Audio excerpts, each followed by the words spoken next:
That's a tall order for Tony. But believe you me, Tony is looking pretty damn good to me right now on the ground.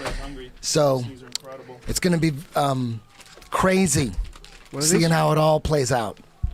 I'm so excited for that fight. Dude, my head's going to explode.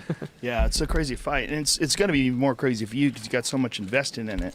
You know, for me, as a guy that gets to sit there and call that fight, I'm fascinated just because when you see a guy like Tony Ferguson, you know, he's a problem. Like, how do you solve that problem? Like, what's the solution to that problem? And I don't know what the answer to that is.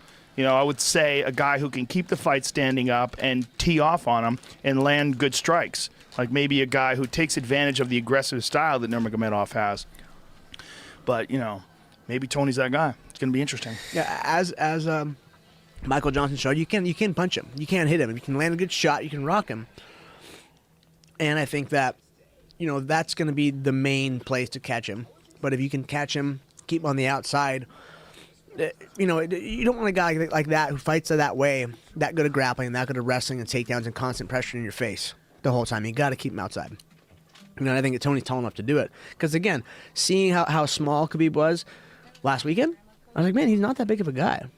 You know, I'm a huge fan of his. I think he's fucking awesome. But What do you think he walks around at? Big. 75 maybe? Maybe.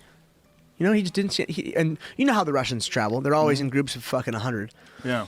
So it's always entertaining. They're fucking hilarious. But he just didn't seem that big at all. I was like, wow, huh. That was the only thing that shocked me because he's so strong. What are you saying, Jamie? He ragdolls everybody.